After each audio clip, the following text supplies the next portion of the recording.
I, 33 years old, male, was in an accident when I was 22 years old. It was near fatal, and I suffered a TBI as a result. I had been dating Jessie, 33 years old, female, for 5.5 years at that point, and she was at the hospital with my family, including my older brother Cameron, 35 years old, male. Soon after the accident, Jessie found out she was pregnant and terminated with Cameron's help, and a while after they started having an affair. My sister caught them and forced them to tell me when I recovered enough. Jessie confessed eventually, but she acted like we were going to work through it.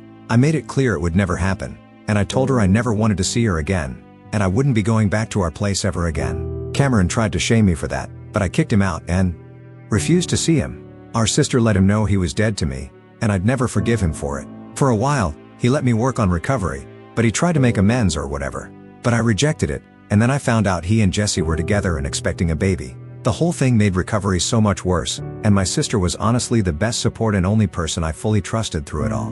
My parents wanted me to work things out with Cameron and Jessie. They wanted us to be a family, and I just couldn't deal with them trying to force me into that after the way I'd been treated. My sister had to be my advocate at times when I couldn't do it myself. I'm back to normal now, but I had a health scare last year in the run-up to my wedding. It was stress-related. Cameron found out about the health scare in April, and he asked our sister for my contact details. She refused to give them, so he started showing up at her house until he caught me and my wife there. He was demanding answers about why nobody let him know sooner about the health scare and why I wouldn't let her share my details. He said we needed to put this to bed once and for all and get closure. I told him I needed no closure, and because he was digging in his heels, I decided to tell him to fuck off one more time for good measure.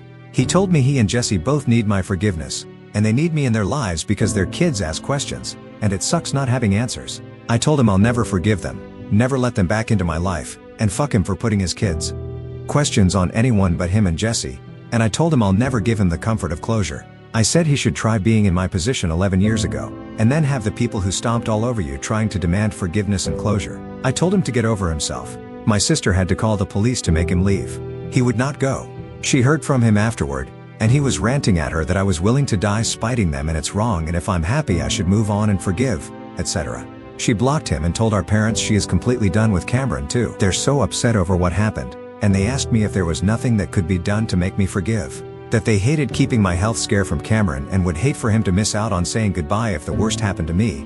I told them he should have thought about that before everything. They begged me to be more loving. I admit it pisses me off that they want to brush this all away and for us to play pretend. But am I the a-hole because I won't actually work on forgiving and allowing them closure?